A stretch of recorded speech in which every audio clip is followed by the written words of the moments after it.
میرے اللہ، کس دوزخ میں کٹی ہے ساری رات۔ ایک اندھیری قبر تھی جس کے حبس اور سناٹے نے ہر لمحے بے چین کیے رکھا، اور کاٹ کباڑ اس میں ایسے نہ جانے کتنے سانپ بچھو نکل نکل کر میری طرف آتے رہے۔ جسم تو یوں لگتا تھا رات بھر میں ساری نرمی کھو بیٹھا ہے۔ منی خالہ، کیا ایک چارپائی نہیں مل سکتی؟ کس قدر بے چارگی سے پوچھا تھا اس نے، اور نہ جانے کیسے منی خالہ کے ہاتھ سے گرما گرم چائے چھلکی اور ان کے ہاتھ کو جلاتی چلی گئی۔ ایک سسکاری بھرتے ہوئے انہوں نے فوراً پیالی زمین پر رکھی اور ساڑو کا پلو اپنے ہاتھ پر رکھ دیا۔ زیادہ جل گیا؟ ان کی آنکھوں کو آنسوؤں سے لب بھرتے دیکھا تو فوراً ان کا ہاتھ تھام کر دیکھنے لگی۔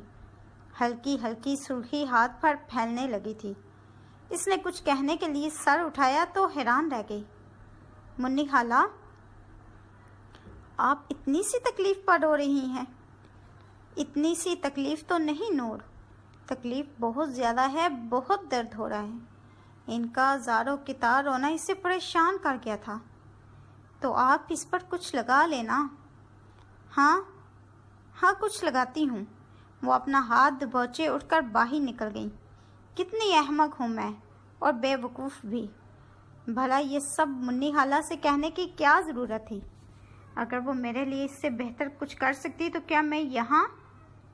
لیکن ان کا اپنا کمرہ بھی تو ہے نا، چاہے تو مجھے وہاں لے جائیں۔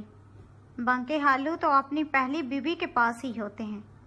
قہوے سے ملتی جلتی چائے میں 2 پاپے ڈبو کر کھاتے ہوئے وہ جو سوچ سکتی تھی اس نے سوچ لیا۔ پاپے فقط 2 کھائے اور پلیٹ خالی۔ چائے کا گھونٹ بھرنے کو دل نہیں چاہا۔ وہ چڑ کر اٹھی، بغیر آئینے کی سنگھار میز تک گئی، بامشکل اس کی دراز کھولی چائے اس میں انڈیلی اور پلیٹ اٹھا کر باہر آ گئی۔ منی خالہ سے بات کرتی ہوں جا کر، نہ مانے تو بانکے خالو سے کہوں گی، وہ میری بات ٹال نہیں سکتے۔ لیکن ان کی اماں بڑی چیز ہیں، ہو سکتا ہے وہ بھی ان کے دباؤ میں ہوں۔ وہ سیڑھیاں اتر کر نیچے آ گئی۔ صحن بالکل خالی تھا اور کمروں کے جالی دار دروازے بند۔ کہاں جا سوئی ساری مخلوق؟ وہ ادھر ادھر جھانکتی ہوئی خالہ کے کمرے کی طرف بڑھی۔ باورچی خانہ بھی نہ جانے کدھر تھا، یہ نہ ہو دھوکے میں کسی اور کے کمرے میں جا گھسوں۔ دروازہ کھولنے کے لیے ہاتھ بڑھایا، تبھی کسی نے اجلت میں اندر سے دروازہ کھولا۔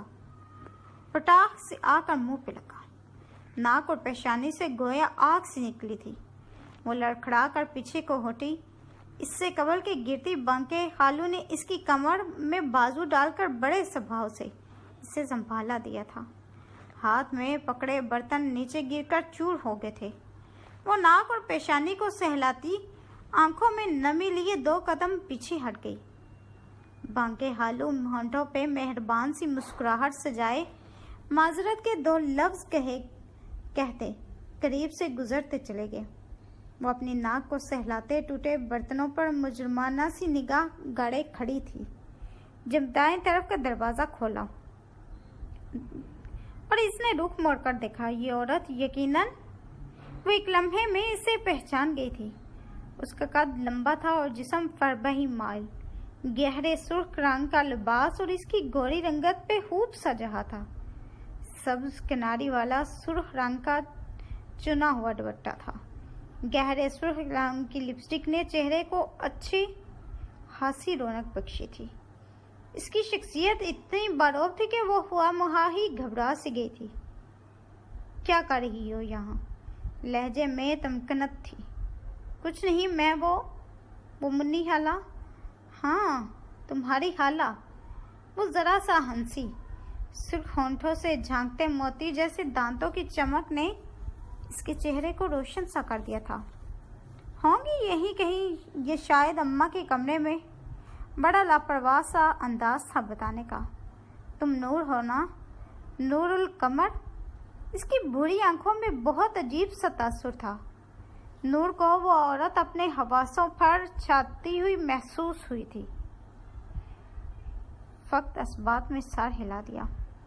اظہر نے ذکر کیا تھا مجھ سے، لیکن مجھے نہیں معلوم تھا کہ تم واقعی اتنی خوبصورت ہو۔